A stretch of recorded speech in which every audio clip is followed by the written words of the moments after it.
Welcome to Unit 6, Week 2. We have officially been introduced to the major players in World War II and what's going on in all the countries leading up to the war. And now we're going to get into the actual heart of the war in Europe before the US gets involved. This week, we're just going to focus on Europe. Next week, we will look at the war in the Pacific after Pearl Harbor, and we'll also look at the Holocaust next week. So this week we're just looking at the introduction of Hitler, his start of aggression, the official beginning of the war, all the way up into the North African campaign and the invasion of the Soviet Union. So we are looking at Module 22, Lesson 1, which is pages 848 to 855. Not a ton of reading this week, but a lot of stuff in there. I have a lot of pictures to show you as well, so I'm going to try and go through these pretty quickly. If we look, let's see, so this is just, we're going to look at the players. Normally I would have you guys make a map so you can look at the different colors and kind of combos. You can see purple are the countries that managed to stay neutral throughout the war. Turkey stays out of it. Spain, we know, is in a civil war. Portugal is off there on their own.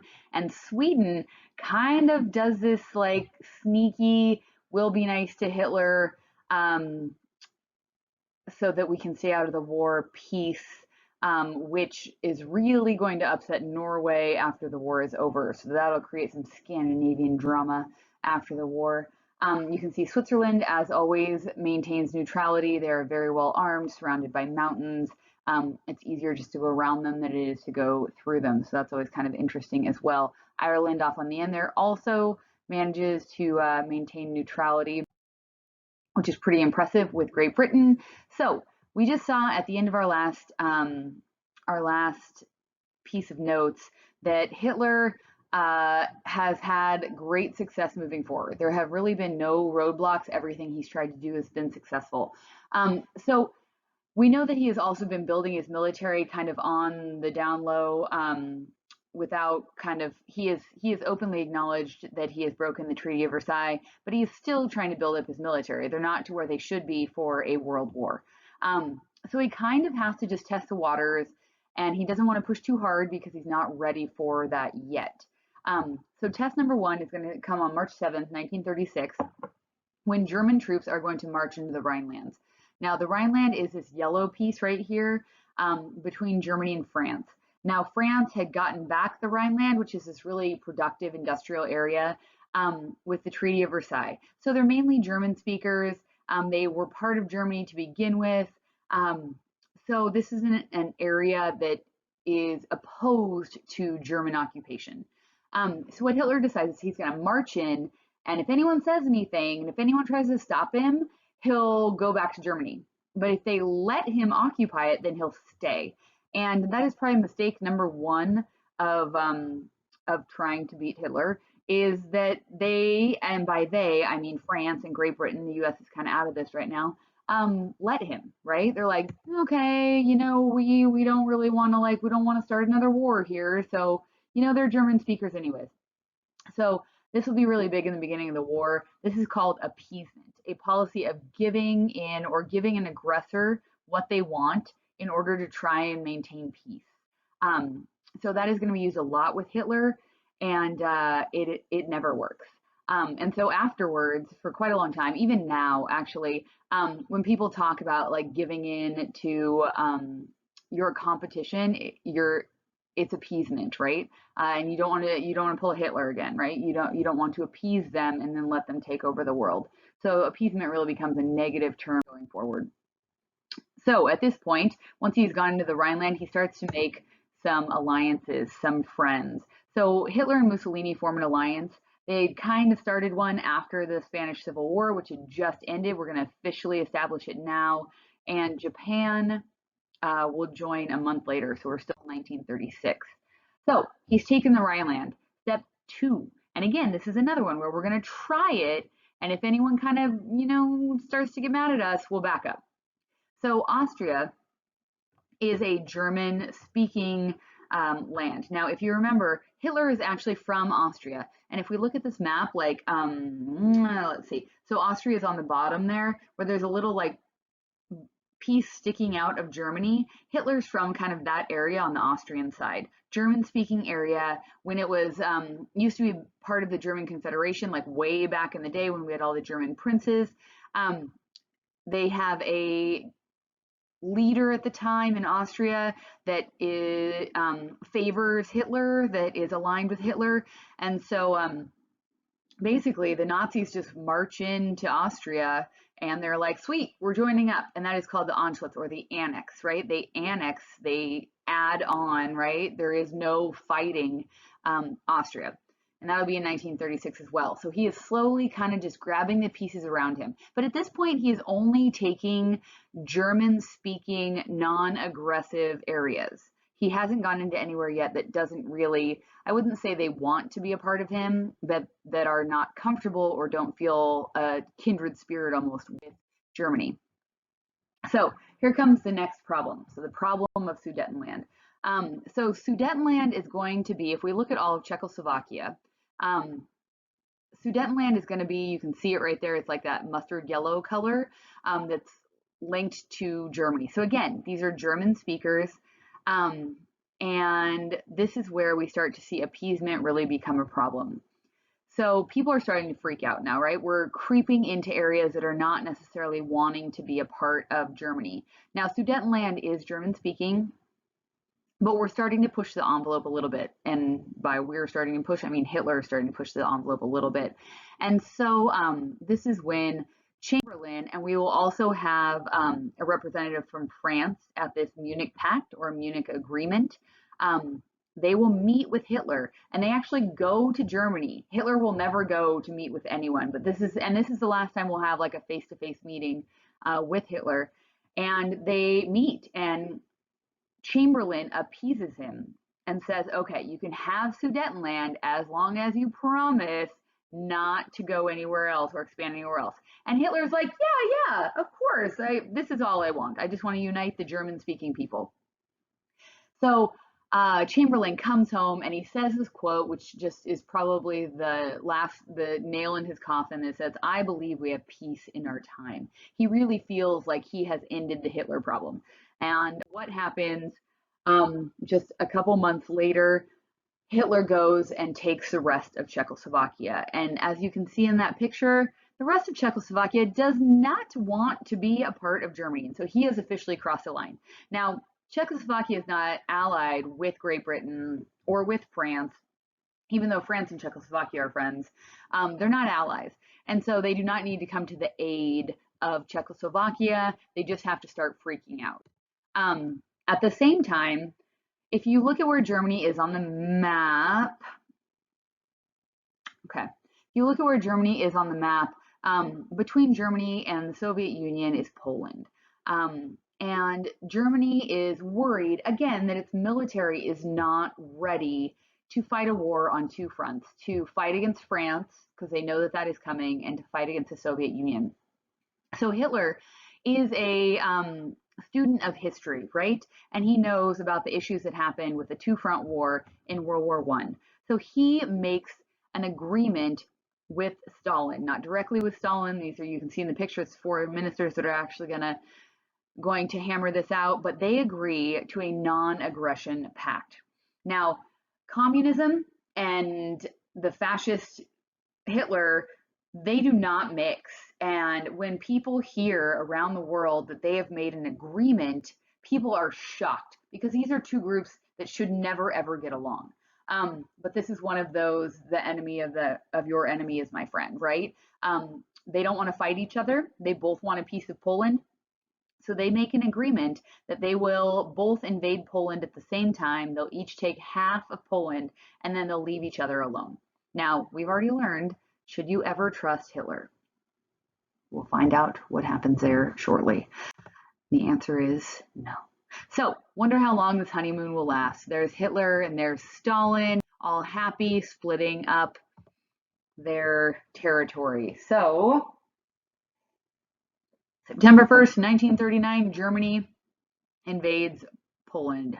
And there we can see our German soldiers with their flat fronts on their helmets, long in the back to protect their necks, right? We're learning. And they will use a style called Blitzkrieg, which I'm not going to go into a ton, but it is a signature German move. Blitzkrieg, lightning war, going out from the sides, attack right down the middle. Very, very effective strategy used during the war. And then on September 17th, 1939, the USSR marches from the east into Poland, and Poland falls easily. Now, Poland, like Czechoslovakia, does not want to be controlled by either Germany or the Soviet Union. And this is when, this was the line, right? Chamberlain, after Czechoslovakia, said, you can't go into Poland. If you go into Poland, we're going to have to declare war. Don't go into Poland. Don't go into Poland. Okay? You can see right there where the forces invaded, where they're going to divide it up. There are German forces, look at those helmets. Better use of tanks than in World War I. So they did it. They crossed the line. What is Europe going to do? So Britain and France declare war. But this is going to be nicknamed the phony war. And you'll see this in the video because Germany is dealing with Poland and other things. They're not ready to fight yet. Great Britain, remember Great Depression, they like stopped funding their military so they could try and build back up their people. They don't have much of a military right now. And France is just kind of a joke. France has something called the Maginot Line, which we'll look at, and that's like a defensive line, actually very well done, along the German border, trying to learn from World War I, right? So it's a bunch of garrisons and fortresses, and actually pretty effective. But France's government is just a mess. They don't have strong leadership, and so they are not ready to fight either. So we're going to have, we declare war, Great Britain and France declare war on Germany, but for 7 months we don't have any fighting. They just kind of stare at each other like, I'm at war with you, I'm at war with you, but they don't actually want, well, no one wants to fight, but they don't actually want to fight yet because they're not prepared. So on April 1940, what's going to finally force Great Britain to enter the war is Germany in a surprise move, right? No one expected this. They expected France next. Germany is going to go north. And if you look at the map in the gray here, they're going to go north through Denmark into Norway and all their oil reserves and take Norway. And Norway is not expecting this. They're not a big military complex. So they fall instantaneously. And remember that thing we said about Sweden? Notice Sweden? They're going to stay neutral there. They're going to be safe. And that is really going to upset Norway. There are some great books about Norwegian resistance, by the way, if you're ever interested, because the Norwegians, in order to escape, they would go on skis and go over the mountains into Sweden to escape. So there's all these crazy stories about them on skis with machine guns and stuff. It's pretty cool if you want to look into it. So if we look at what Germany has right now, it's all the gray, right? So where are they going to go next? They've taken all the German speakers. They've taken the oil fields in Norway. Now, if you'll notice in this, we haven't talked about this yet, but their next move is they're going to try and move into France. And because of the Maginot Line, which we'll look at in just a second, that is between the border of France and Germany, their best option is to go through Belgium. And they're going to hit the Netherlands on the way because why not, right? So they're going to push through Belgium. But there's some interesting points about the border between Belgium and France. And let's look at the line right here. So you can see the dark red line is where the strong fortifications are. It gets weaker as we go along Belgium, and it is really weak. Let's see, I don't think it's labeled on this map, but it's really weak before you get to the water, because they assume we're going to go through the water. There is a huge forest called the Ardennes, which was a big piece of World War I as well. And you'd think they would have known, but they leave the Ardennes forest pretty lightly guarded. And so where is Hitler going to go through? He's going to push right through Belgium. Okay. So let's see. We see the line right there. We see the weakness. Which way is he going to go? He is obviously, so Britain and France have most of their troops along the coast because they assume he's not going to go through the strong Maginot Line. He's not going to go through the forest. He's going to go up towards the coast where it is easiest to cross. So that's where Britain and France have positioned all of their troops. Now you can't see it in this map, but Hitler is going to actually do a three-prong attack. So let's look right here. So look at the right where it says Belgium. That's where he's first going to attack, all right? So he is going to go north towards the coast. He's going to cross at the Ardennes, and he's also going to attack south where the Maginot Line starts. And this is going to catch the British and French troops totally off guard. And where are all of those troops, nearly 500,000 troops, going to be trapped? It's going to be at the beach at Dunkirk. And if you have ever seen the movie Dunkirk, that is where this is the event that is talking about. So we have 400,000 troops trapped on a wide open beach at Dunkirk. See it right there on the map, right across from the English Channel. So what are we going to do? How are we going to get them? Right? How are we going to get them out? What are we going to do with them? Now, here is Hitler's first mistake. Now, he's probably made several mistakes, but this is kind of going to be the big one. If he had attacked those men at Dunkirk, he could have wiped out 400,000 men. He would have destroyed the morale of Great Britain and a huge chunk of their troops. He could have marched right into France and had all their troops destroyed as well, because there was a lot of them trapped at Dunkirk. Instead, what he does is he decides to halt the ground troops for a couple days, and it gives them, as in the British troops, it gives the British troops several days to figure out a way to evacuate all of those troops at Dunkirk. And that will be Operation Dynamo. So Operation Dynamo is the evacuation of all of these troops at Dunkirk. Now, they have to do this in like one day, right? Evacuate 400,000 troops. And the problem with, you can see this, there are big ships that could take all of those people, but the beach at Dunkirk is really, really shallow. And so there's no way for these big boats to get up onto the shore. And so what they end up doing in Great Britain is enlisting all of the local people that own boats to go across the channel in their shallow boats and bring these people back. And I will tell you, it is crazy. Like, it's not very far. I have stood at Dover, at the beach, at Brighton, and you can nearly see the other side.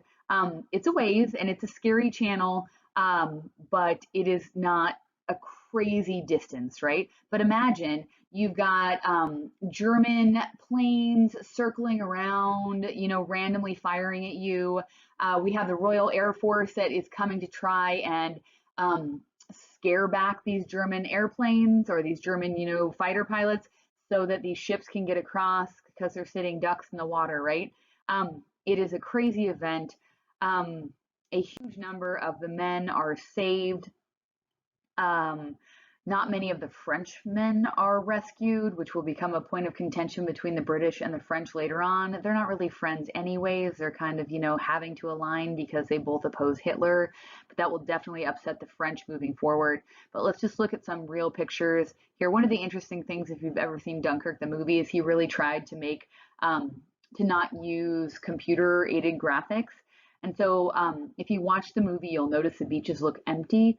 There's no way a beach looks empty with 400,000 men on it. So if you look at this picture, I mean, these men are just in lines all along the beaches. They're in lines in the water.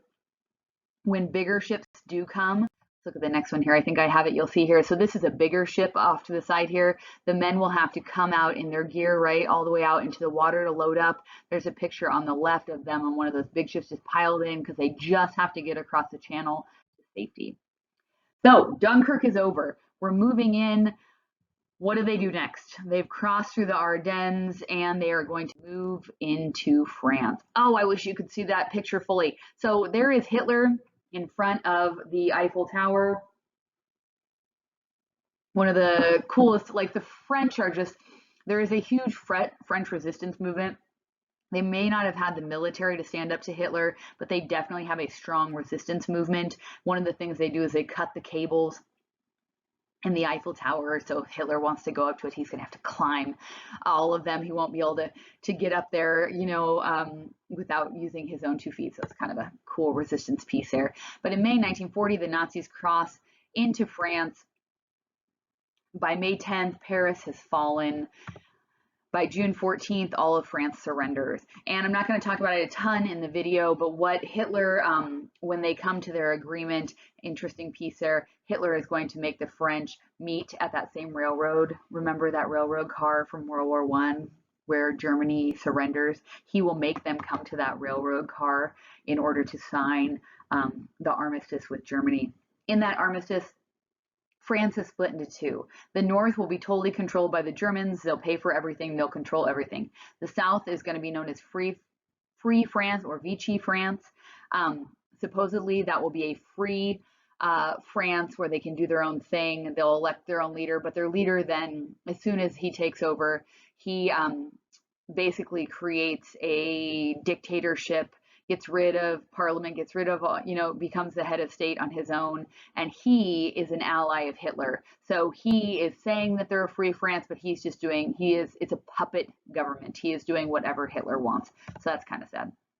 So Charles de Gaulle was the undersecretary to the secretary of defense and of war there. And he, as soon as Germany comes in, will escape.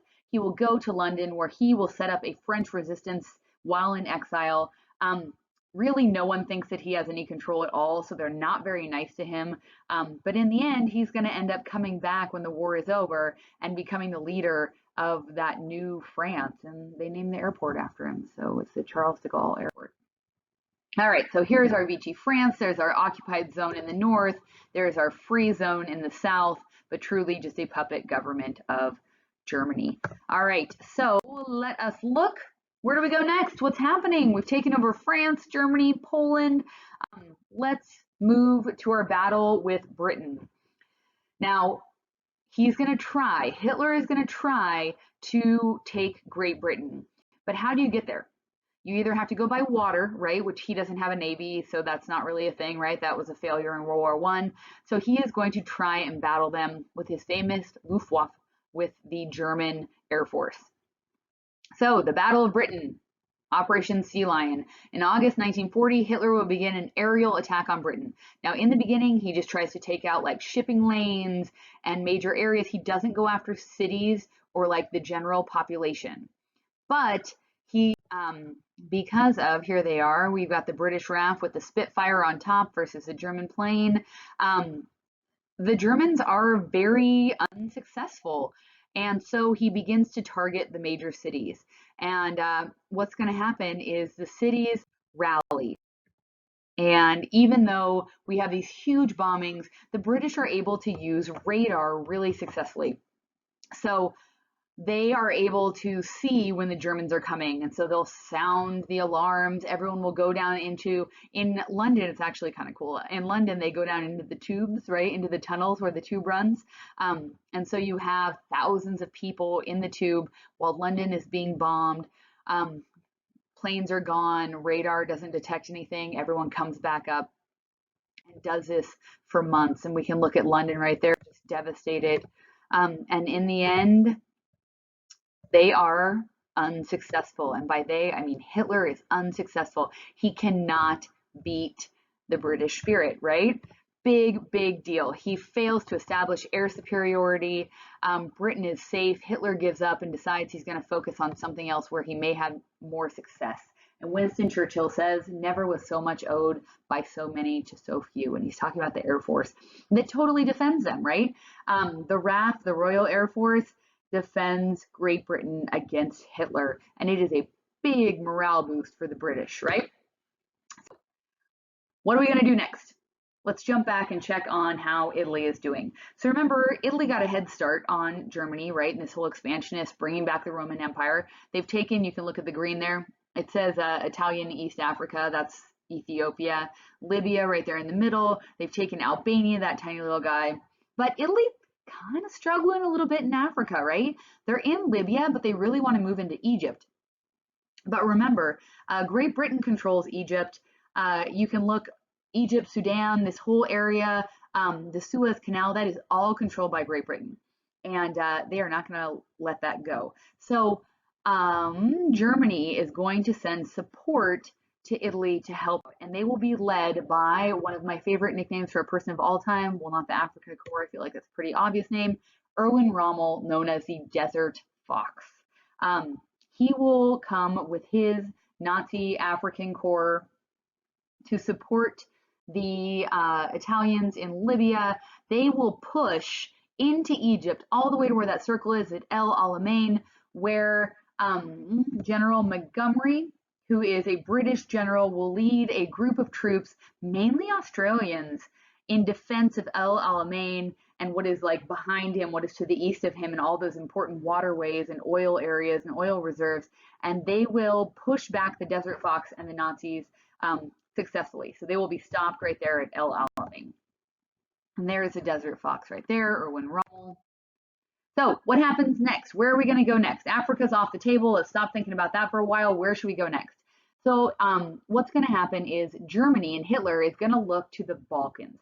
And he is going to say, all right, you guys, you can join up. You know, we'll be allies, or we'll invade you. What would you prefer? Hungary, Romania, Bulgaria all say, we're in, let's be friends. Yugoslavia and Greece say, heck no, we won't go.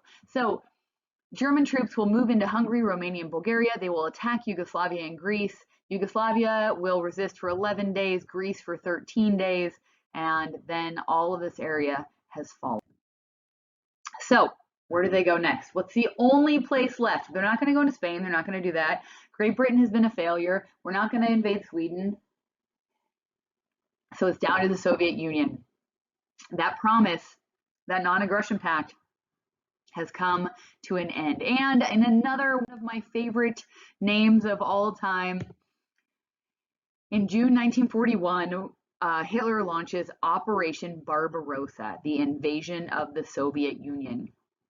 And the Soviet Union is so unprepared for this that they will immediately, when the Nazis invade, they push 500 miles into the Soviet Union, and they follow a scorched earth strategy. The Soviets will in defense, because they have nothing else. They can't fight.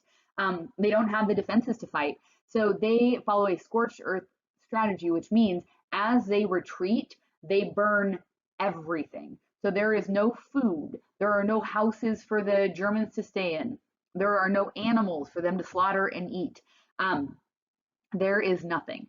So the Soviets take a really, really scary position here. And we will reach all the way to Leningrad, which is going to be one of our first spots. So if you see that squiggly line right there, that's how far the Germans are actually going to push into the Soviet Union, which is pretty crazy. And one of the biggest examples of that Soviet spirit, remember, they don't have the technology, they don't have the leadership, they have people, they have land, they have winter, right? So, Hitler is going to go after Leningrad first, that one at the top, right?